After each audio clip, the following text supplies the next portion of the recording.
Milton, what is going on, man? Hey Shane, good to see you. Yeah, same here. Now, before we get started, I apparently, I mentioned to you, I have no idea how many people are going to actually watch this thing, right? We'll see how we do. We already had, fans. We already got people commenting. X2 brothers, which also happen to be my sons.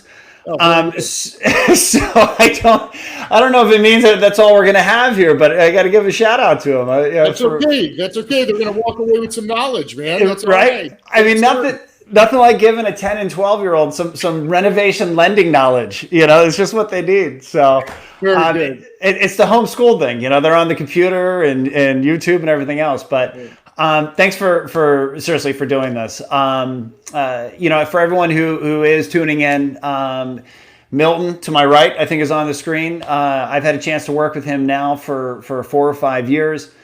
He runs our national renovation platform. And for those of you in that space, you probably know we are one of the best, if not largest, renovation lenders in the country. And a lot of it has to do with the strategy, the knowledge, and just passion around renovation lending that Milton has. And so we're lucky to have him here. And Milton is going to be joining me probably once every, say, 2 months, with the idea of we're going to do this kind of live stream where we're going to share tactics and strategies and philosophies in renovation lending that you can use wherever you work. This is not a Loan Depot commercial. This is a value added that Milton wanted to do to the renovation lending and really just overall mortgage lending community to really try to raise everyone's game. So Milton, again, I appreciate that. But do you mind giving a little background, for those of the people that happen to watch this that don't know who you are? Well, and thank you for having me, Shane. I appreciate you, brother. Yeah. Everybody, Milton Manolis, National Renovation Manager, Loan Depot. Background, I've been in the business over 20 years. I'll just go, once you break 20 years, you can't say 30 years, 40 years, No. Right, so just over 20 years we'll go with that. So born and raised in Chicago. Right now we live in the southwest suburbs outside of Chicago. So been with Loan Depot since 2015, and very thankful and very fortunate. So now, born and raised in Chicago, does that make you a Bear fan? It does by default, but we're more of a Blackhawks family, a hockey family. Okay, yeah. And but we love all Chicago's. I mean, all Chicago teams. If you had to pick a baseball team in this house, it'd be the Cubbies, right? All right. But X2 brothers, they're Cub fans too, So, well, I asked about the Bears because I'm a Browns fan. Exactly. That is legitimately the response I get every time I mention it. But the Browns, 4-1. Can I get this on the screen right? 4-1. There you go. The Bears, 4-1. Have there ever been in the history of football 2 worse 4-1 teams ever? No, there is not. No. Just awful. 4-1 means you're in the playoffs. I have no confidence that either team makes the playoffs. It's just awful. So I agree with you there, brother. So since I've known you, you have been a renovation expert, and the thing I really love about what you do is you're passionate about the program.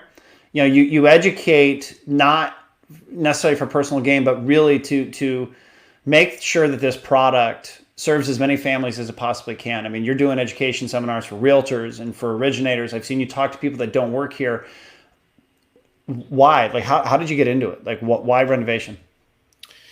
So I got into it probably right around 2004, 2005, really, somewhere around there. And the reason I did is I needed something different. I needed a unique selling proposition. I needed to separate myself because in the marketplace here, it was very competitive. And, everybody was talking about the same thing. And so I realized that I had to bring some value to the relationship to my referral sources. So I started learning about renovation loans and, what can they do? Are they valuable? Do they work really? Yeah. And so I spent some time learning. And as I learned, as I came to find out, they're not just valuable to a relationship and to a customer, but it really separates you from your competitors. And once you understand how to leverage it and how to discuss it and how to teach people, it separates you, and you won't be caught. I mean, it's most mortgages, Shane, I tell you, you're in the middle, right? You have the buyer, you have the seller, you're doing a loan, and you're closing the transaction, and you're bringing those parties together and making it happen. But what I learned is that a renovation loan actually helps you create transactions. It helps you do business, right? More business, and capture and create market share where otherwise there might not be a transaction. And I hope we get into that a little bit as well. Yeah. Oh, for sure. And we'll jump into, because again, for those of you who do tune into this, the idea is going to be, we're going to give you actionable tactics and strategies. Again, you can use it at any company. This is not a come to Loan Depot thing. Right. But before we jump into that, where do you see renovation as a product? Because obviously this year has been different, for the industry in terms of product. Product comes, goes, right? Even renovation is what's available has shrunk a little bit. Where do you see renovation fits in as a program for the market today? And, we'll say, hell, if you can predict 3 weeks in advance, congratulations. But, the first quarter or two of 2021. Yeah. And, let me take you back a little bit to answer that. Let's go back to the financial crisis, right? No more than 20 years, though, because you've only been in the business. This is 12. This is 12, right? 10 to 12 years, right? So we go back a little bit to the financial crisis. Those that have been in the business, saw what had happened. But really, renovation loans became very prevalent at that time. And but what we'd seen happen with customers is a lot of people, that came out of that crisis started to stash their money, right? Cash was king. And they weren't really putting money into their homes. And now you fast forward 7, 8, 10 years, and now those same homes, siding is falling, the windows are breaking, and needs a roof. And so, there's been a lot of deferred maintenance. And this is why you're seeing these home improvement stores breaking record numbers in sales. And it's really because of all the homes that need modernizing and updating, because the crisis really wasn't that long ago, really. And now we're in the midst of another one, right, with this pandemic. And so now you have families that shift a little bit, and you got to be aware of the trends around you. And so what we're seeing is families coming together, and we're seeing children moving back in with their parents, and we're seeing parents move in with their children. And so we're seeing a trend now develop where people are looking to do a renovation refinance because they need to add some square footage. You add to that the housing shortage, right? And how much harder it is to find homes. The cost of lumber. Right, exactly. Materials are going up significantly. The value of homes are rising. And so these people have the opportunity to tap into that equity and make that home right for them and be able to take care of any deferred maintenance. So, we tell people, take a step back, understand what's going on, understand, the mindset of your customer, right? What they're thinking, what they're dealing with and experiencing. And then you step in and you have to know your customer in order to help your customer, really. And those trends help you identify that. And then really that's what we're seeing. Now, moving forward, I'll share a couple of trends that I see evolving now. We're starting to see age accessible housing is what we're calling it, really. And what you're doing there, you're going to come to a position now where you're going to have senior citizens who don't want to move out of their home. They've been there. They don't want to go into a retirement home or a retirement community, but they really don't like going up and down those stairs every day. And they sure as heck don't want to sit in a chair and have a chair lift them up to go to their bedroom. So you're going to see a trend evolving where they want to age in place, and they're going to want to build out maybe a master bedroom, master bathroom on the first floor. Right? They don't want to move out of their house. They want to stay where they are. That's what they're accustomed to. That's where they've been for the last 30 years. But they need to make some changes to make it right for them and to make it safe. And so that's a trend that I really think you're going to see a big uptick in that over the next 2 to 3 years. That's just one of them. Do you have to be older? Can I do that? I mean, this COVID thing, I'm not quite as in shape as I was. So it's listen, as a Browns fan, you deserve to sit in that chair. Oh my gosh! Thank you for pulling that back in. I'll cry when we're done here. Okay. And what's interesting is already I just wrote down, for something for us to consider next time we're together is how to identify which neighborhoods are renovation markets. Yes. I mean, I'm assuming there's a whole science to it. So that'll be a good future topic. I like that came out. But what we want to talk about on this one is how you can use let's just start at the basics. how if you are capable of offering renovation as a product in your arsenal, whether it's a skill that you have or a product offering that your company has given you, how that can be used in your prospecting, how you can use renovation to capture more relationships and more volume. And we're going to go target by target, so to speak. So we're going to talk about clients and how to capture more of them, move on to different referral partners like financial advisors and realtors. So let's start with clients. Right. So you've done mortgages with these clients, and what you kind of described, Milton, is you might have been the person that put them into a home in 2012. That's right. Right. And staying in touch with them. And so can you talk about how you leverage renovation to market your past clients, how you kind of weave it into the marketing that you do, and how it helps you capture more of that business and retain those clients? Well, and the key word that you say there, Shane, is retain. Because the way rates are now and the refi boom that's occurring, everybody's going after your customers. Doesn't matter how much you database them, everybody's going after the same customers. So you need to have a unique value proposition when you're speaking to your customer. Doesn't matter how many times you refi them, guys. Really, you have to approach it. And as we said just a few minutes ago, get to know your customer, understanding the dynamics, where we've come from, where we are now, and how things are evolving, and understanding the housing shortage and what's its impact on values. As you're talking to these customers about a refinance, you should ask them, hey, how is your family growing? How are you with the home? Is it something that you've outgrown? Does the home need any work? And I'm not, let me preface all this, Shane, by telling everybody that it's not about doing a renovation loan. It's about leveraging and using the renovation loan, right? I can't fix anything in my house. I don't know how to do anything, but I do know the value that loan brings to people and the impact it has on their lives and on their communities.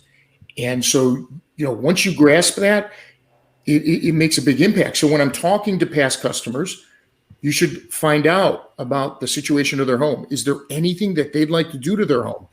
The answer might be no, but you're having a conversation that no one else is with that customer, right? And they're being bombarded with rates and commercials and everything online, and they're probably getting mailers still, right? And so you want to have a different conversation. And you may come across somebody who says, yeah, we just had twins, or we just had a kid, and we need to grow. So when it comes to past customers, go a little deeper into the conversation, knowing that if they've been there for a while, chances are that home does have deferred maintenance that it needs. You may have some customers that are asking you, maybe I want to just do a cash out or maybe a line of credit. Dig a little deeper. But fascinating. The easiest thing right now, guys, is just having that conversation, asking a couple of questions and letting them know it's available, and you can help them refinance and do those upgrades or updates or expansions. So that gives me two angles I want to ask you about then specifically to get real tactic. You're talking about talking. Okay. So that's picking up the phone and calling, or text messaging even, right? Maybe. Right. And then there's marketing. So let's stay on the talking for a second. The thing I love about you, Milton, is I've dealt with people that serve a particular segment of the market, and all they think about is that segment of the market, right? So I'm a Reno guy. Reno is all that matters.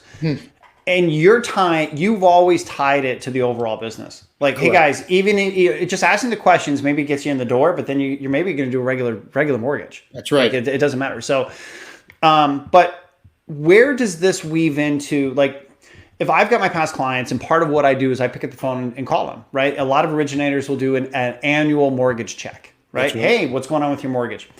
You just wove in, they've been in a house for a while, or they're in an aged house. At what frequency to do both non-Reno and Reno, right? Because you don't want to just talk about Reno. No, right. How often do you call these clients to talk about renovation, like a renovation checkup? Is it every single year? Is it really, Shane? Statistically, we're not going to get any renovation mortgages out of people that have been in the house for less than 2 years. Is it based on the age of the house? You know what I mean? Like, how, if I wanted to build a business plan where I'm going to reach out to my clients over the phone to talk about renovation, how do I weave that in? When do I make those calls? Well, and at what frequency? Yeah. So if they've been in the home for a while, or if they just purchased a year ago, right? Because the average, I think now it's about 24,000 is the amount of money a homeowner puts into a house after a purchase. Now, of course, I've conditioned myself to ask that question up front, right, when we're doing the purchase loan, okay? But to your point, at any point I talk to the customer, I always ask them about it. Is there anything your house needs? You'd be surprised what they say. And they could say, no, everything's great. Or they could say, I need a furnace. Not that you're going to do a renovation just for a furnace, but you're having a conversation, and at the very least, you can talk about something other than what everyone else is talking to them about. So to answer your point, I always talk about it.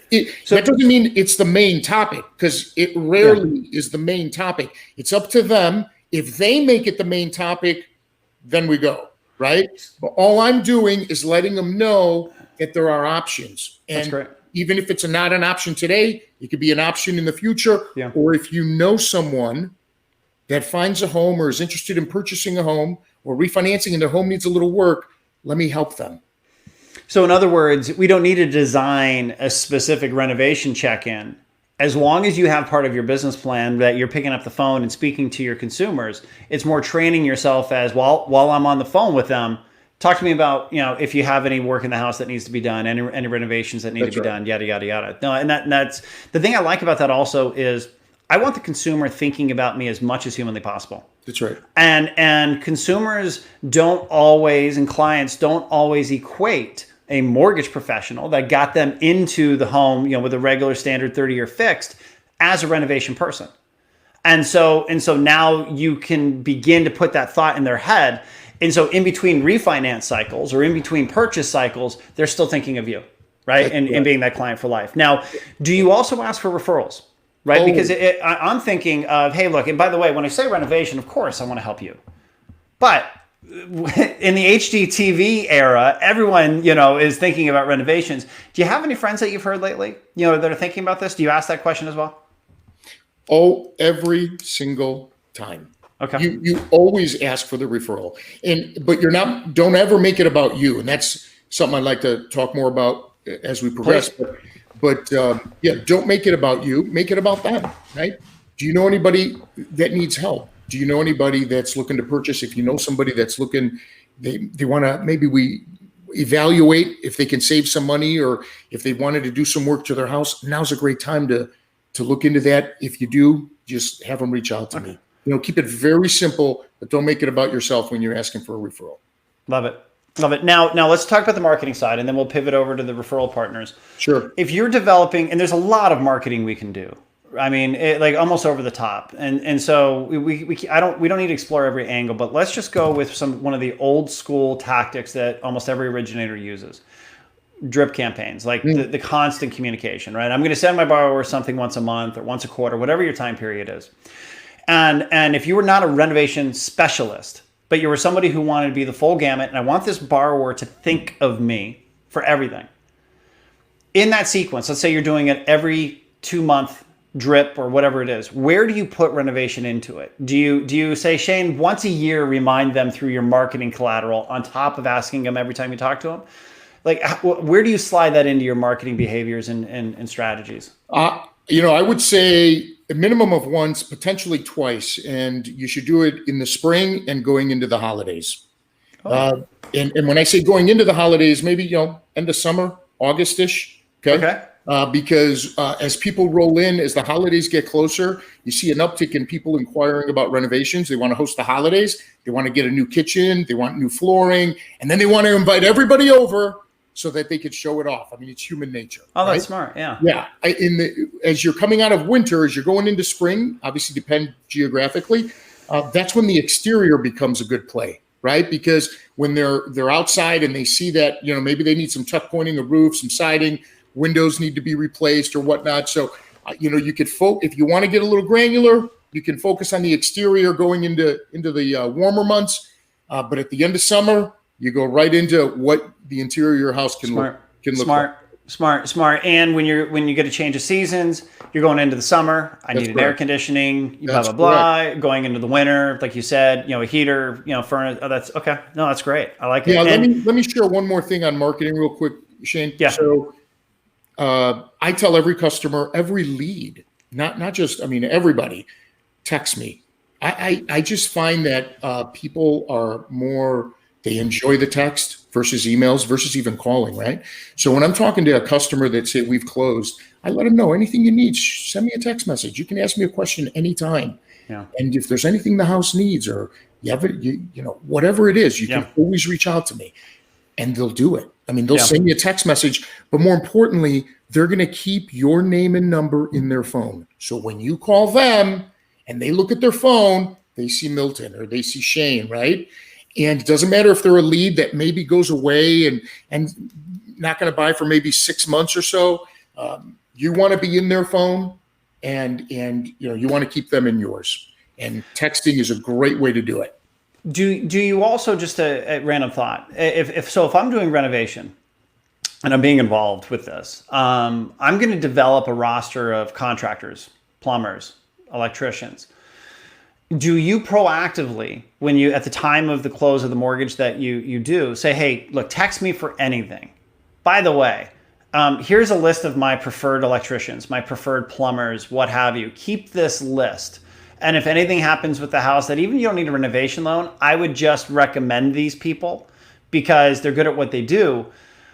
And then that does two things. One, the referral partners that are on there, right, their electricians, everything else, if they get dealing with a deal, you know, with somebody who's maybe preemptively thinking about updating their house, maybe now that's a referral source for you. But at the same time, I hate to say it, you got kind of spies out there. Hey, Milton, I just got a call from Joe Blow, and they said that you recommended me. You know, you might want to call them to see if there's a renovation need. Do you do that in the early stages, or putting your name on an electrician and a plumber risky in case they don't execute the way that you want? And that's it right there, Shane. Yeah, it's a good question. A lot of people ask it, but yeah, we don't, I do not, and I don't advise recommending contractors. The crazy thing is contractors are a great source of referrals, especially now because they're all so busy. The biggest problem that contractors are having is not getting the job. It's actually, you know, keeping up with the jobs. And so if, you know, we can follow up with that on another call, but we have some pretty cool tactics when it comes to developing a relationship with a contractor that actually needs our help. So. Awesome. I love that. Look, we've just given ourselves the next 2 live streams. I like it. Yeah. Contractor relationship. So I do want to shift into, referral partners.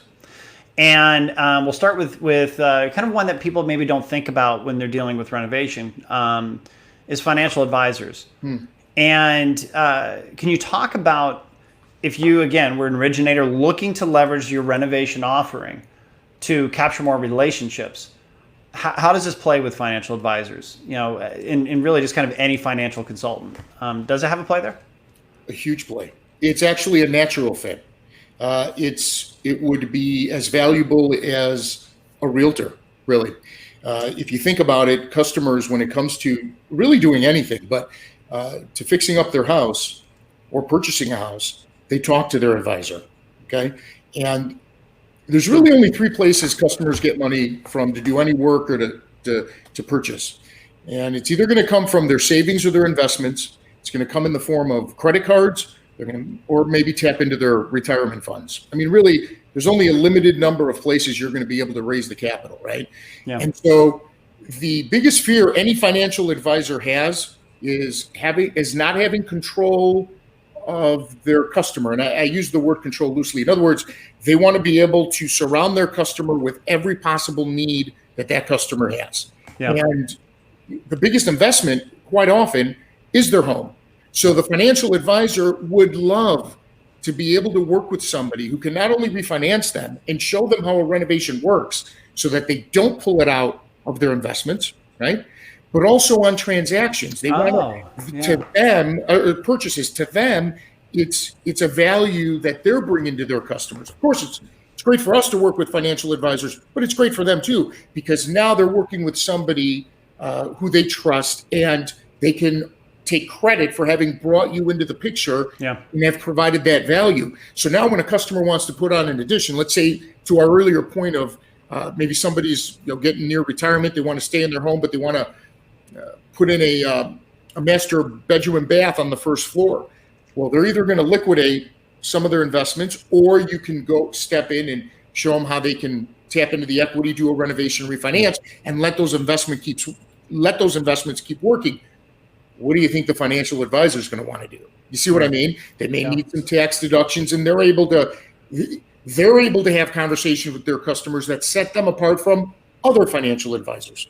There's a Volkswagen commercial going on right now with Paul Giamatti, amazing actor, by the way, amazing actor. And he's a celebrity CPA, and he freaks out every time. Like he'll have a star by a tiger, and they send a picture and say, "Is this tax deductible?" You know, and he's freaking out.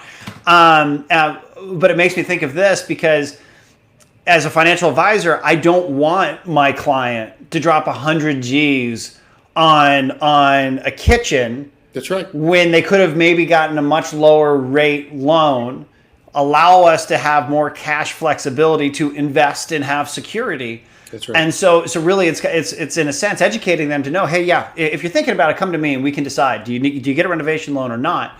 So with that then, do you go as far as, hey, financial advisor, let's do education seminars once a year, just on renovation lending, and pull in your clients, and we'll teach them what's available, what's not, what the current market is? Like, do you go that far? You know, you could, and I would advise it because a lot of financial advisors now, financial planners, they leverage their database to put together prospective clients, and you could be a part of that, right? And you could just let them know that you're willing to. Obviously, they're heavily regulated as we are, so they're going to want to see any presentation materials would have to be approved and exactly what you're going to say. But once you work through that with them, and you're sitting in front of a room of 40, 50 people that they put together, and now you're able to talk about things that, and it may not just be renovation. I mean, you can talk about reverse mortgages, right? You can talk about energy efficient improvements that they may want to do. So there's again, guys, that's kind of the thing, Shane. It's not just about originating a renovation loan, right? So it's about using it, and then you grow your overall business because of that value. So I would absolutely go down that route, and it's an easy conversation, and there's value to the financial planner.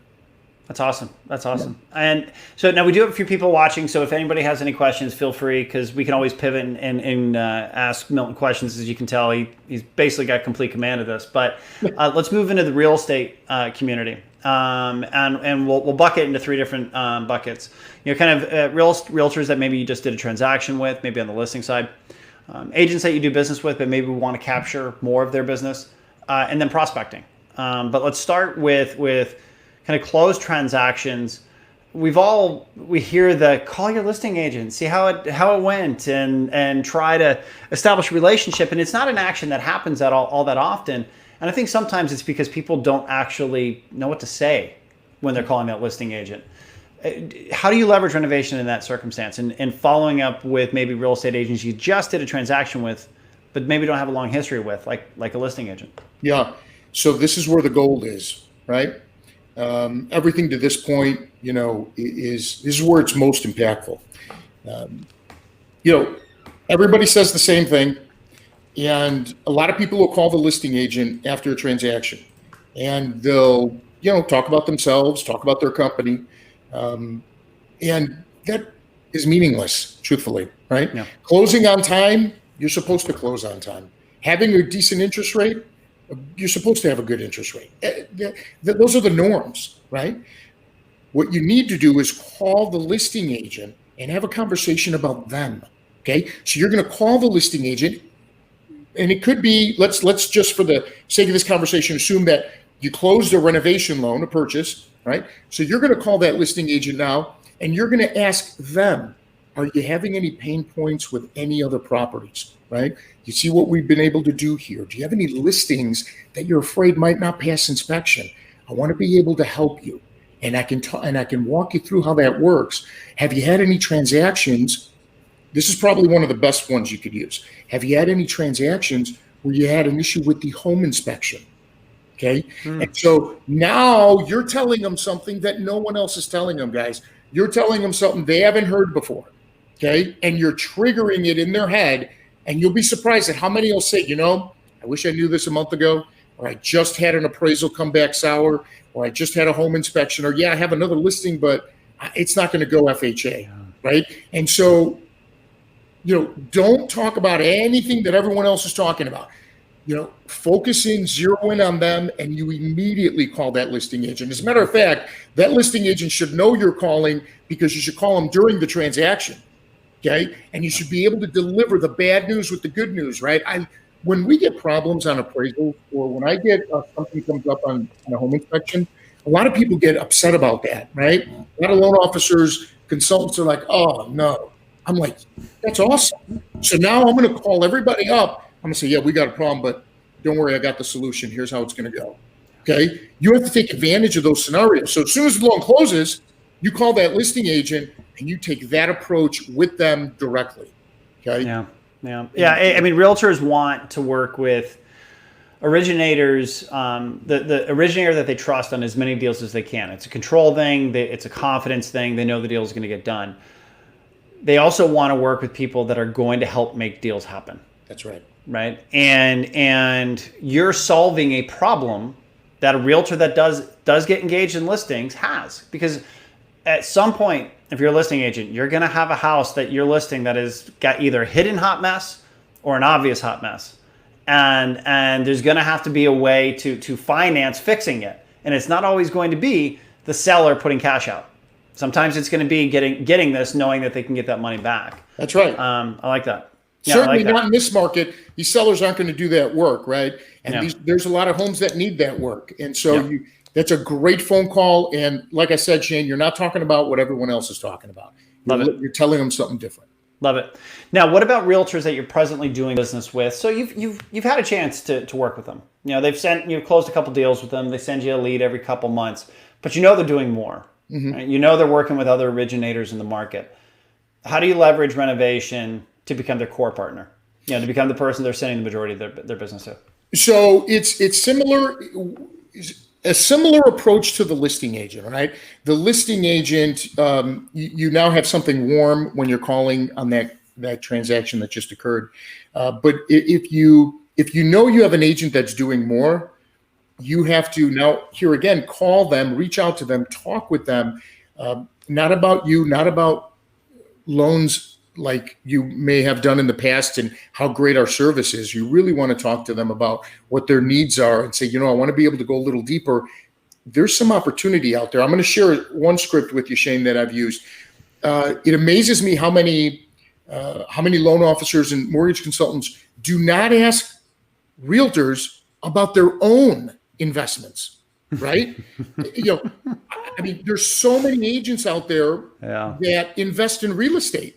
So you want to bring that unique value proposition, talk to that agent and ask them what they're doing for themselves. And there's something I can do to help you as you grow or build your real estate portfolio, because we can do a renovation for an investment property. Right. Such a good one, because they're the ones who really know if a home is undervalued. That's right. They're the ones who are in a lot of cases aware of these pocket listings, and you invest in what you know, right? And so if they're going to invest in that, and then you can align yourself as their core partner on their own transactions, where do you think they're going to refer their clients to? That's right. And the comments or the questions about, have you had any issues with appraisals or with home inspections or violations on title or things of that nature, that'll evolve off of that conversation. Okay. But I love it.